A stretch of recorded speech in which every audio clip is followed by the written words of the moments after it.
or on problem 58. The graph of the equation y is equal to x squared minus 3x minus 4 is shown below. Fair enough. For what value or values of x is y equal to 0? So they're essentially saying is when does this here equal 0, right? They want to know when does y equal 0. So what values of x does that happen? And we could factor this and solve for the roots, but they drew us the graph, so let's just expect it. So when does y equal 0? So let me draw the line of y is equal to 0. So that's right here. Let me draw it as a line. Y equals 0. That's y equals 0 right there, right? So what values of x makes y equal 0? So if I can see this properly, it's when x is equal to -1 and when x is equal to 4. So x is equal to -1 or 4. And if we substitute either of these values into this right here, we should get y is equal to 0. And let's see, the choices, do they have -1 and 4? Yep, sure enough. -1 and 4 right there. Next question, 59. 59. So let me copy and paste it. Okay, I have copied it. I'll paste it below. I'll do it right on top of this. There you go, 59. Let me erase this stuff right here. This is unrelated to this problem. Okay, so they are asking, let me get the pen right, which best represents the graph of y is equal to minus x squared plus 3. So here, just to get an intuition of what parabolas look like, because these are all parabolas, or the graph of a quadratic equation. So if I had the graph of y is equal to x squared, what does that look like? Well, let me just draw a quick and dirty x and y axis. And I think you're familiar with what that looks like. So if I were to just draw y is equal to x squared, that looks something like this. It looks something like this. It'll look something like that. I think you're familiar with it as you go, because you're taking x squared, you always get positive values, right? Even if you have a negative number squared, that still becomes a positive. And it's symmetric around the line x is equal to 0. Right? That's what the graph of y equals x squared. Now let me ask you a question. What is the graph of y is equal to minus x squared? Let me do that down. Y is equal to minus x squared. So it's essentially the same thing as this graph, but it's going to be the negative of whatever you get, right? Whatever x value so here x squared is always going to be positive, right? You square any real number and you're going to get a positive number. Here you square any real number, this part right here becomes positive, but then you take the negative of it. So this is always going to be a negative number. So at x equals 0 is still going to be there, but regardless of whether you go in the positive x direction or the negative x direction, this is going to be positive, but when you put the negative sign, it's going to become negative. So the graph is going to look like this. The graph is going to look like that. Oh, I didn't draw that well. Let me give that another shot. The graph is going to look like that. It's essentially like the mirror image of this one if you were to reflect it on the x-axis, right? This is y equal minus x squared. So now you're pointing it down. The u opens up downward. And hopefully that makes a little bit of sense. And now, what happens if you do plus or minus 3? So what is y is equal to x squared plus 3? Y is equal to x squared plus 3. Not minus x squared plus 3, but just x squared plus 3. So if you start with x squared, now every y value for every given x is just going to be 3 higher. So it's just going to shift the graph up by 3. It's going to look like that. So if you go from the x squared to x squared plus 3, you're just shifting up by 3. Similarly, if you go from minus x squared to minus x squared plus 3, which is what they gave us in the problem, you're just going to shift the graph up by 3. So I'll do that in this brown color.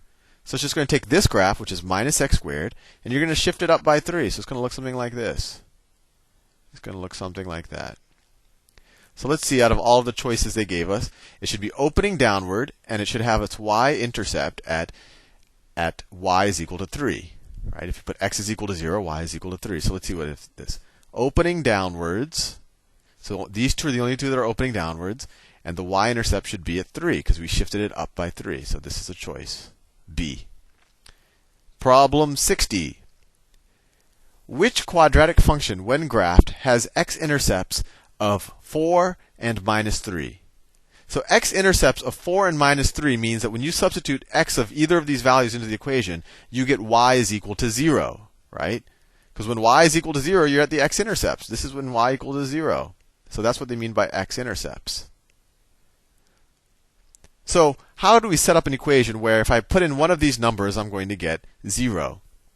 Well, if I make it the product of, let's see, x minus the first root and x minus the second root. So x minus minus 3 is x plus 3. So think about it. If you put 4 here for x, you get 4 minus 4, which is 0, times 4 plus 3 is 7. So 0 times 7 is 0, so that works. And then for minus 3 minus 4 is minus 7, but then minus 3 plus 3 is a 0.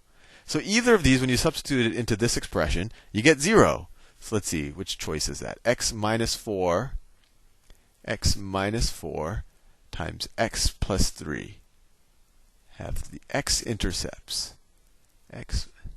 X-intercepts of 4 and minus 3. Right. This should be right. Oh, see, they're being tricky right here. So x plus 3 is there. I see that in a couple of them, right? But I don't see the x minus 4 anywhere. But that's because we could multiply this by any constant, right? Because 0 times some number times some constant is still going to be 0. So if you look at this one right here, 2x minus 8. 2x minus 8, we could factor out a 2. That's the same thing as 2 times x minus 4, right? So choice B is x plus 3 times x minus 4 times some constant 2. So choice B is our answer. Right? If this is equal to 0 when x is equal to 4 minus 3, this, any constant, x minus 4 times x plus 3, that's still going to be equal to 0, right? Because when x is equal to 4, this is going to be equal to 0. So 0 times anything else is going to be 0. Same thing with x is equal to minus 3. So they just put a 2 here. That's a good problem. Made you realize that you could put a constant in there, and it was a little tricky. Next problem.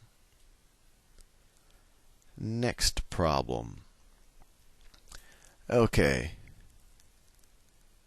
So they want to know, let me copy and paste it. How many times does the graph of y equal 2x squared minus 2x plus 3 intersect the x-axis? So the easiest thing because maybe it doesn't intersect the x-axis at all. Maybe if you use a quadratic equation, there are no real solutions. So let's just apply the quadratic. So the roots or the times that I guess the x values that solve this equation, right? 2x squared minus 2x plus 3 is equal to 0. And these are the x values where you intersect the x-axis. And why do I say that? Because the x-axis is the line y is equal to 0. So I set y equal to 0, and I get this. And we know from the quadratic equation the solution to this is negative b. Let me do this in another color. So negative b. So minus minus 2 is 2, plus or minus the square root of b squared minus 2 squared is 4, minus 4 times a, which is 2, times c, times 3. All of that over 2a. 2 times 2, which is 4. Now, they don't want us to figure out the roots or anything. They just want to know how many times does it intersect the axis. So let's think about this. What happens under this radical sign? We have 4 times 2 times 3 is 24. So this becomes 2 plus or minus 4 minus 24 over 4. This is minus 20. Right? Minus 20. So you end up with minus 20 under the radical sign. And we know if we're dealing with real numbers, if we want real solutions, you can't take the square root of minus 20. So this actually has no solutions. Or another way to put it is there is no x values where y is equal to 0. Or another way to put it is this never does intersect the x-axis. So it's A, none. And what gave that away was the fact that when you apply the quadratic equation, you get a negative number under the radical sign. So if we're dealing with real numbers, there's no answer there. Next question. 62.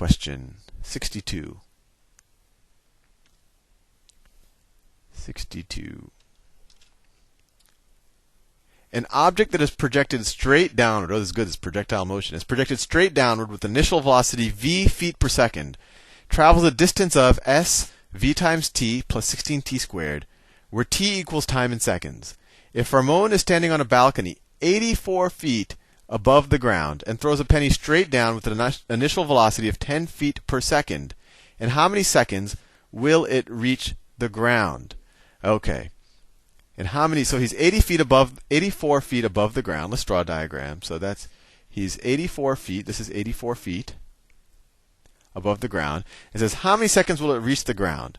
So we essentially want to know how many seconds will it take it to travel. S is distance, right? So S is equal to 84 feet. It has to go down 84 feet. So let's see if we can figure this out. Now this is something that might be a little bit. So how long does it take it to go 84 feet? I guess is the best way to think about it. So we say 84 is equal to velocity times your initial velocity times time, and your initial velocity is 10 feet per second. So it's 10 feet per second. Everything is in feet, I think. Right. Everything is v feet per second. Right. Initial velocity of v feet per second.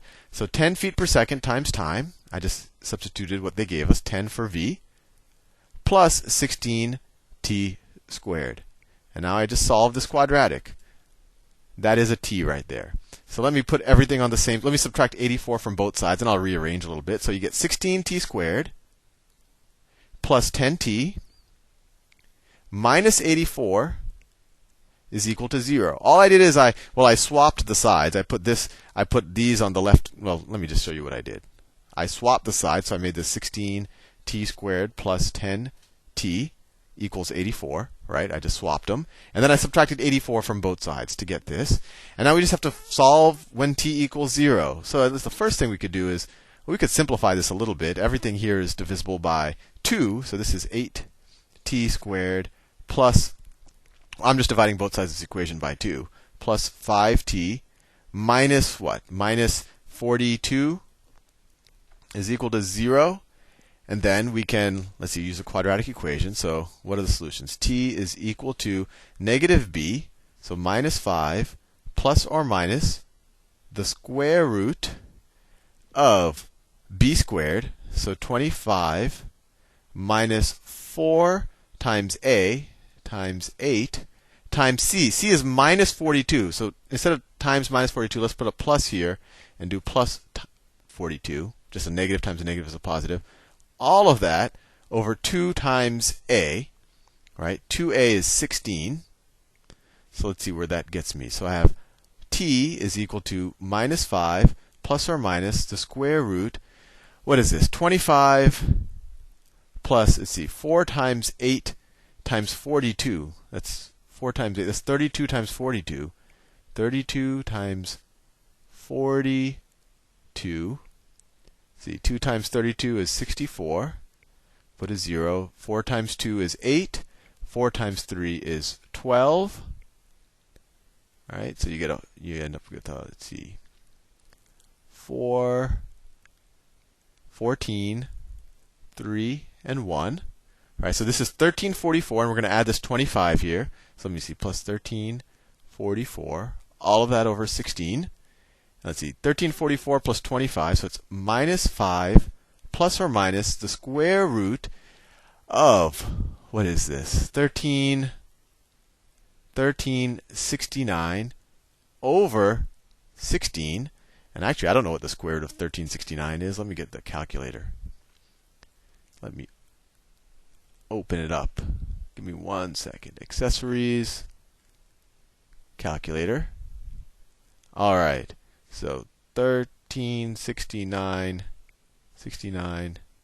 37. Look at that. Okay, so it's minus 5 plus or minus 37. That's the square root of 1369. So minus 5 plus or minus 37 over 16 is equal to the time. Now we don't have to worry about the minus because that's going to give us a negative number. Minus 5 minus 37 over 16. We don't want a negative time. We want a positive time. So let's just do the positive. So minus 5 plus 37. Let's say minus 5 plus 37 over 16. So that's 32 over 16. It's equals to 2 seconds. And that's choice A. Anyway, see you in the next video.